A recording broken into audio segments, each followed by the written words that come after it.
Darksiders. I remember being a kid and picking up Darksiders, seeing the cover and be like, hey, the main guy over here looks like Arthas. And being the 12-year-old Warcraft shill that I was, I still am by the way, it was enough for me to try it out, and I even got the physical copy of it. You can't tell me they don't look alike.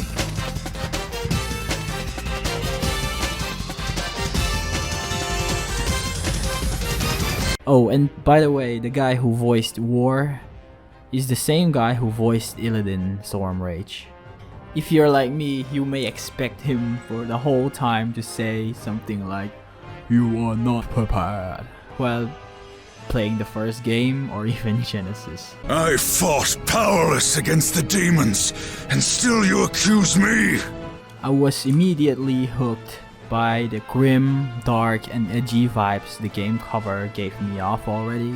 I know you don't judge a book or game by its cover, but the covers matter, and you know, the impression that it gives off matters. So that's actually something I will talk about soon enough, later down the line. And yeah, what hooked me was the fact that I get to be one of the harbingers of the end of times. Sign me up, man. Okay, so anyway, we're actually gonna talk about the third installment that came out 6 years after this, and that is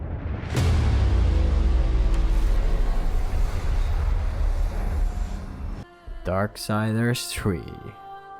So Darksiders 3 released in November 28th of 2018, which took a long while to release from its predecessor, which was in 2012, due to their publishers THQ going bankrupt in the late 2012 to 13.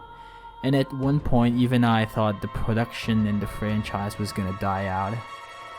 Due to this, they lost a lot of momentum, but then again, the first and second game being solid as they were, they managed to have a big fan base, or should I say a cult following, that were optimistic and looking forward to the franchise.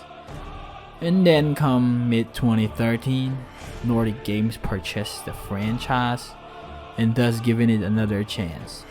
And come 2018, which was 5 years later, was the release of the third game. And as much as I liked the franchise, I didn't play it at all at launch because honestly, the momentum for me personally kind of was at an all-time low.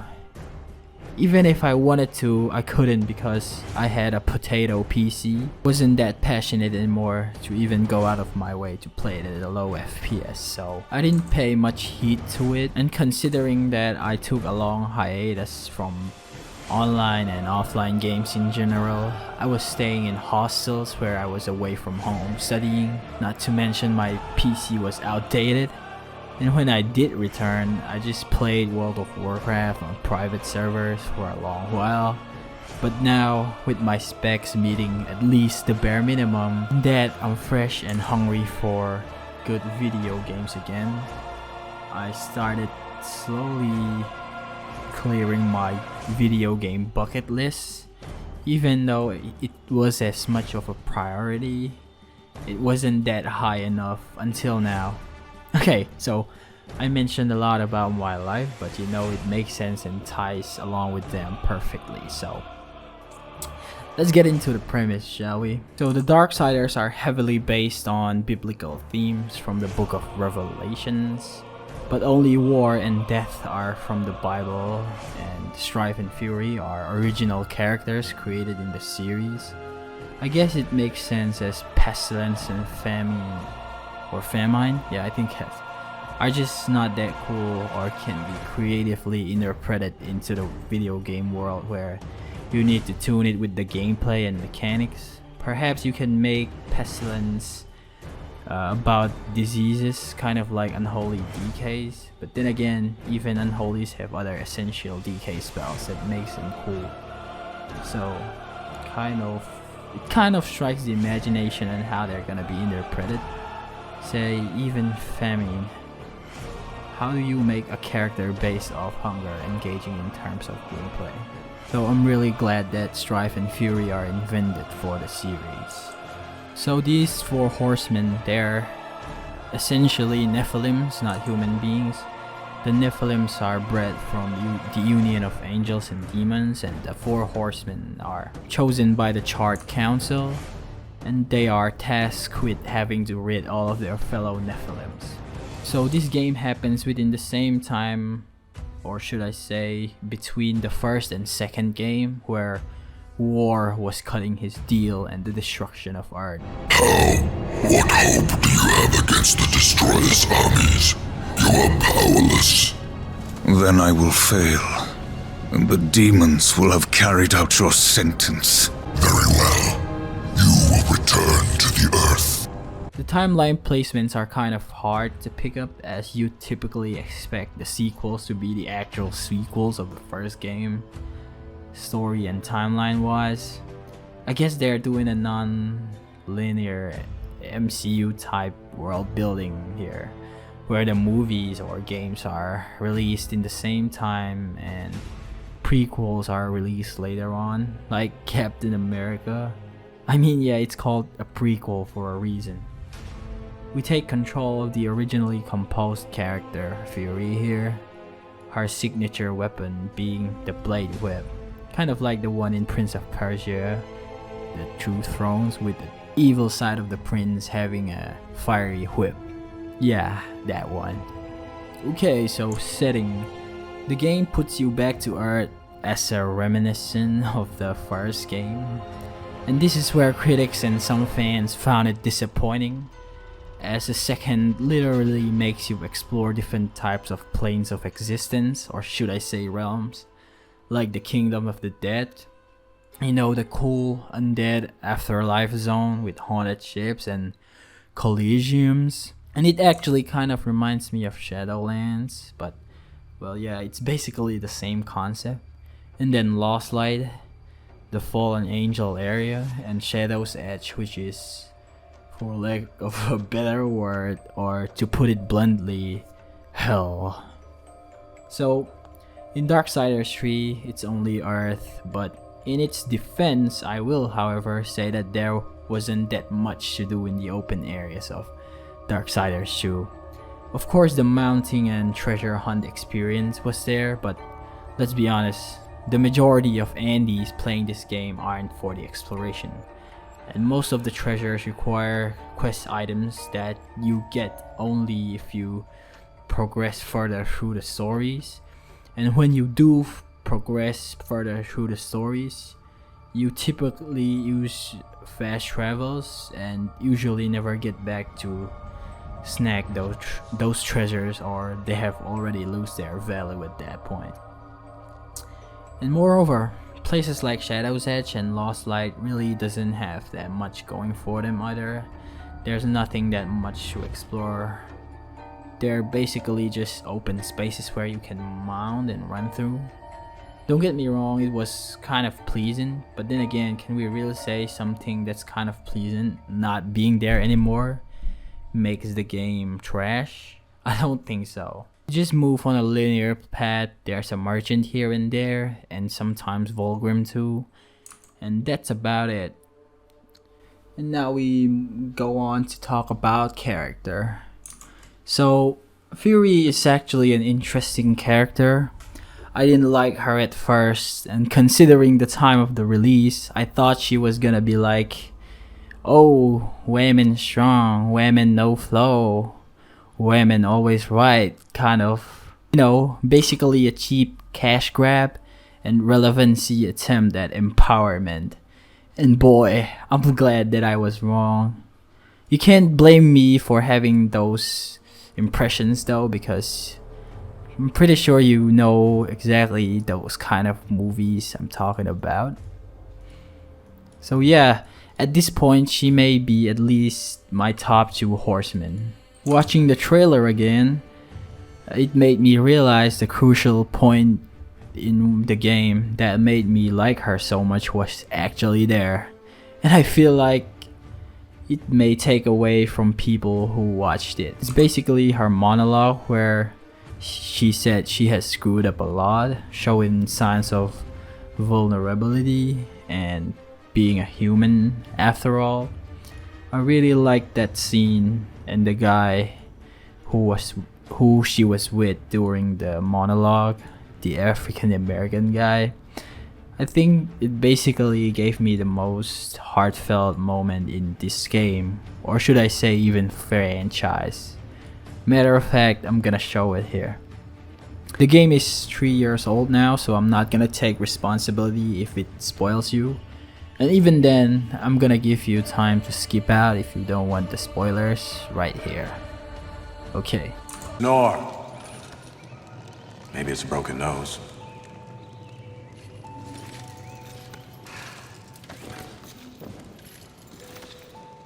Well, looks like you've been busy. Doing what, I have no idea, other than getting your ass handed to you. Who are you, human? To speak to me like this? Oh, I'm just another refugee, like you. But I am not strong enough to defend the balance. That's your purpose. I have learned that I am weak. Well, maybe now you finally understand how all humans feel. Pulled into a war they never asked for.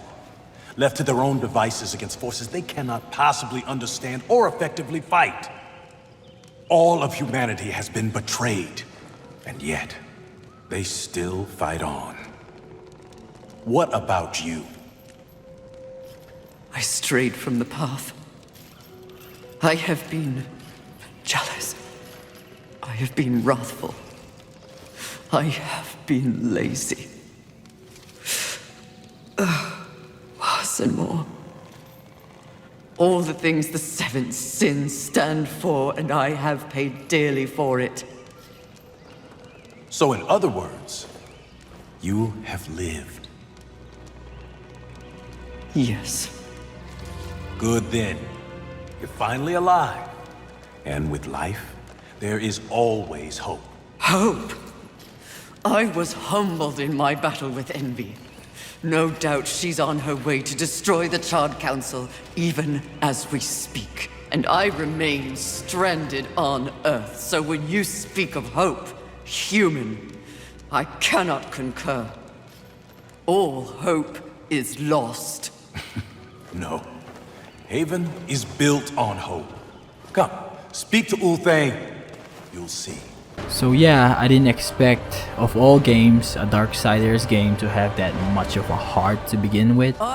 Sure, the second game was about trying to cleanse the wrong of Death's brother, War, and there was a scene where he sacrificed his people for the sake of humans, people of Earth. And the first game was about righting his wrongs. So yeah, they do have hearts, but at the same time, they never emphasized on the emotional vulnerability. So Fury's story goes from someone who's selfish and wants to be the leader of the Horsemen and just get the job done, to being an empathetic hero and defender of the remaining human beings. And thus, the whole game is a perfect journey from going to that point A to point B. I have a better understanding of what's happened to the Earth and what's at stake because of it. You're of no use to me, dead. Okay, plot. About the plot. I feel like my above points have loosely went through all of it, but I'll go over it anyway. So the game opens with Fury being called upon by the Charred Council and finds her brother War chained up before them. Kinky.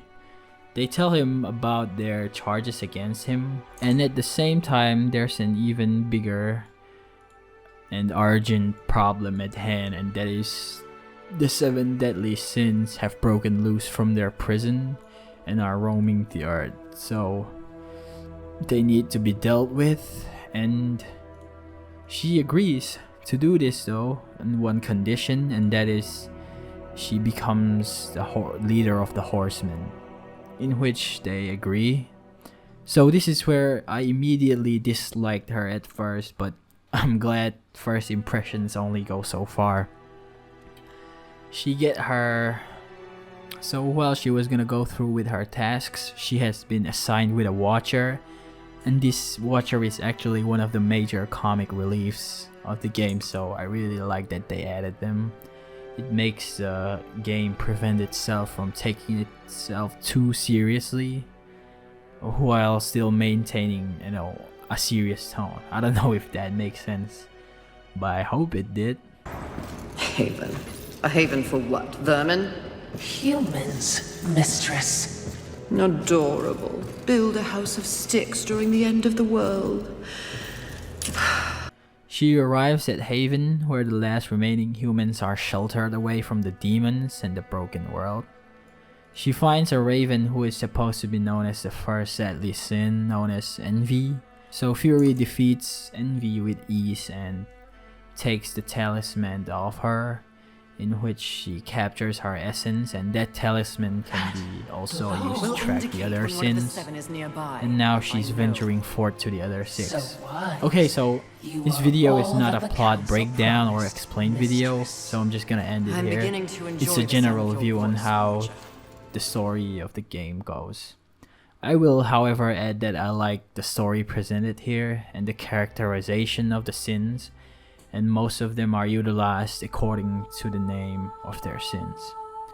Almost all of the boss fights are unique and requires a different strat from one to another. Speaking of fights, let's now get into the gameplay. So, a friend of mine who played it before me told me that they copied The Witcher 3, which is basically what all the new AAA games that came out prior to Witcher 3 have been doing that time. Assassin's Creed franchise. And that immediately gave me the impression of, ugh, here we go again with the bandwagon train, huh? Imagine being innovative. Okay, so now that I have actually played it myself, I'm here to tell you that my first impression and my friend are wrong. So I've read a lot of critiques before I made this review, and some of them had made points about how it's straight from its predecessors, and this is not true at all. Now, your primary weapon consists of a blade whip, which is what your base attacks come from, and your secondary magic-based attacks are dependent on what your hollow form is. They can range from a heavy and slow attacks to light and fast attacks. Kind of like the second game, but instead of looting and equipping your secondary weapon, you unlock them and activate them. So it kind of removes the RPG element of changing and swapping out your gear. And speaking of gear, the only gear you can really change here is your armor. These types of armor provide specific stat boosts where it enhances your base form or one of your hollow forms. The downside, however, is you lose the RPG element of changing your gear from time to time. The upside is you don't have to replace your gear every now and then and just focus on playing the game. What I also want to add is, even though limited, these armors look really dope. They look cool in the second game too, but there were some situations where your armor mixture looks awkward, like you can be wearing a robe at the top and then the side ones are just heavy plate armors. And some can feel really out of place. So all in all, as an RPG fan, I still miss experimenting with the gear, but I guess I can see where they come from. Okay, now discussing upon the core combat. Honestly, I feel like it's an improvement from the second game when it comes to combat. The second game felt clunky at times. You have to really time your dodges and the Reaper auto counters it for you. I mean, sure, well-timed and perfect counters are good, but it doesn't give the player much incentive to do that because it's so unfun. It's basically a passive counter when you dodge it. For the third game here, your dodges feel more rewarding and impactful, and after a successful dodge you can either counter with your base attack with your whip or magic attack, which is the weapon from your Super Saiyan form. which usually hits like a truck, and that too depends upon what type of enemy you are facing and what form you are using. So I think the dodge and overall combat is an improvement from the second game, and it doesn't feel out of place. So rather than Witcher 3, I think it's more like the Spider-Man 2 combat, where you can have a good counterattack after a dodge and it doesn't feel awkward. Okay, I think I'm going on a loop here. I'm just gonna conclude the general combat part by saying it doesn't stray away from Darksiders 2 gameplay. As a matter of fact, it's basically a polished version of it, and it fits the character and core gameplay more, so I legitimately think it's an improvement. So the bosses and elite mobs are hard, and I'm proud to say I failed a lot. I'm playing at the default difficulty. Not to brag, but dude, I'm the top 0.45% of WoW PvP players, and since I joined retail, I always cleared the current heroic raid tier. And I have over 4k hours of played in Dota 2, and I have finished more single player games than the majority of people who tell to everyone's faces that they are quote unquote gamers. So yeah, I slightly know how video games work. So when it comes to puzzles, there are now puzzles where you need to be creative in using your hollow forms, your Super Saiyan forms. So it still diversifies the puzzle side of the game, and moreover, when it comes to boss battles, the game really, and by really I mean really, requires you to think a lot, or you will get face rolled. No offense to you Darksiders Puritans, but most of the bosses had 2 to 3 mechanics max, and with my Necromancer build, I can almost beat all the main story bosses by doing the same thing over and over. So in short, the game makes you or forces you to play better, and if you have been playing video games for well over a decade like me, then that's exactly what you longed for, the challenge. People nowadays just play the video game, turn off their brain, and expect the game to hand them out progress like coupons. So the combat section of this is solid, and if you like the Darksiders 2 combat, you're gonna love this. Okay, I hope this doesn't sound out of place. I recorded this at post-production because I forgot to insert this one important thing about the maps. So the mini-maps and maps have changed. Instead of having an actual in-game map like the last 2 games, this one has a navigation compass instead. Basically shows you the direction of the next sin, or should I say boss encounter. I guess it's the developer's way of trying to make you find your path by exploring instead of just showing you the exact location, of these bosses. It does, however, fall flat sometimes and buggy. For example, right after the Gluttony boss fight, the radar tells you to go out, but this is not true at all. It's kind of tricky. I was on a loop and went on and on about where the next boss is located, only to realize that I was on the wrong side of the instance the whole time. And this sucks because I had no indicator to tell me otherwise. I wasted a lot of time trying to figure out what I did wrong, and it felt like an artificial game treasure, even though it's the cheapest one possible. So when it comes to actual boss locations of the game, kind of gives you an option to choose which one of the sins you want to face, and they are indicated as colored skulls as opposed to white in your radar. However, I believe this is just a case of illusion of choice because some bosses are just locked behind movement or hollow form abilities in which you won't be able to reach them anyway because you haven't completed or unlocked something. And the fast travels are still there, but in a way Volgrim is placed after you enter every new area, and he also acts as a checkpoint too.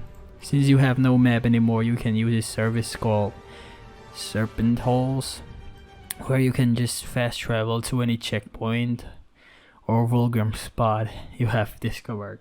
This could have been implemented a lot better since it's hard to remember the names and sometimes I couldn't tell where I was. Okay, done with that section. So movement, mobility, or traversal, whatever you call it. The traversal here differs a lot from the previous games. You're basically a horseman without a horse, as the game makes it clear right off the bat you're not gonna use your horse. But don't you worry though, the levels are designed in a way that you don't feel like you're in an open area without a mount and just walking on a wheelchair. Not at all. Although I accept the irony of a horseman without a horse. So wall running is replaced by a new type of mechanic or ability that you get one by progressing through the missions, where the Lord of Hollows gives you an item where after every major chapter you get a new hollow form, and it starts off, for example, it starts off with your fiery Super Saiyan form, which will give you an extra air launch and fiery spells which will be helped in, you know, puzzles and stuff, and the electric stormy one will give you a glide for the tornadoes present, or an extra air boost or dash. And then the purple one will make you into a magnetic material, where you can stick to the material related walls and help in underwater. It basically makes you unable to float underwater, thus giving you opportunity for underwater combat. And lastly, the white one, the Ultra Instinct one, officially known as Ice Stasis, gives you another set of ice abilities and helps you go full Jesus mode and walk on water. And there are lots of puzzles in the game where you have to shift between all of them to solve puzzles and creatively use them to progress through the level. So some critics have said that puzzles are inexistent or dumbed down here, and I'm here to tell you they are wrong. Alright, so we're gonna get to the technical performance section of this video. So this is probably the most hot topic discussion on this game, because this game had a rather rough start, and it's essentially like Assassin's Creed Unity in the sense that it's a good game buried by its disastrous launch. So let's talk about the launch experience. The issues were technical issues which caused FPS drops when opening or unlocking new areas right after you defeat a boss, solve a puzzle, or explore enough, and the critics were hammering on this point. I guess, to be fair, that's a legitimate criticism. I mean, of course, it would if you literally can't play the game because of its own issue. As of recording this though, I have the latest version of it installed and I'm still experiencing FPS drops. Rarely, but I do experience it, I'm not gonna lie, but it's manageable and it isn't that game breaking anymore since it doesn't last long. Besides, I'm a sucker for pain. I mean, I literally play World of Warcraft PvP, so proof is in the pudding. You smell me? Nice. Convoke. Wait, what is this game? Oh my god. Okay, now moving on to graphics. The aesthetics here are close to realistic, could say semi-realistic, which is consistent to the first two titles or series really, even similar to Genesis. And I find it beautiful on how it's displayed here with the modern to late 2010s technology, and yes, it holds up to this day. Can't believe 2018 is already 4 years ago. The looks aren't dated at all, and there are points where it still manages to impress me. We'll go even as far as to say changing to your Super Saiyan hollow forms looks better than that anime game called Jump Force. Yeah, don't at me, anime fans. So the art styles are pseudo cel shaded, giving kind of a comic book look, even more so for the enemies while being semi-realistic. And I really like how detailed the characters are and even the environment. and how you can see the aesthetics being similar to the earlier entries, which generates some kind of nostalgia. At least for me, it's probably for you too, if you have been following the series. Okay, so the final section, the most important section, the whole reason why this video exists. Is it worth playing it in 2021? I'm gonna say definitely yes. Like I said, it's in no way a bad game, just that the predecessor is a masterpiece and it has a harsh treatment because of its disastrous launch, so it's buried by its bad launch. And moreover, it is immediately put on high standards because of its prolific predecessor, and there is always this impression that something must be bad or negatively criticized just because it's slightly different from what came before. You know, that applies in so many things: movies, video games, albums, music albums, yeah, you name it.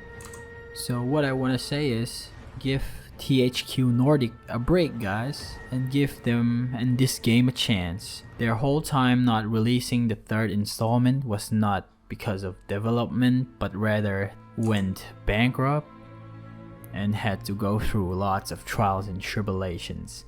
And honestly, I'm still glad and still impressed on how the final product ended up. So all the politics and behind the scenes aside, yes, go and play this game. It's a fun experience in general, and even better if you're a Darksiders fanboy.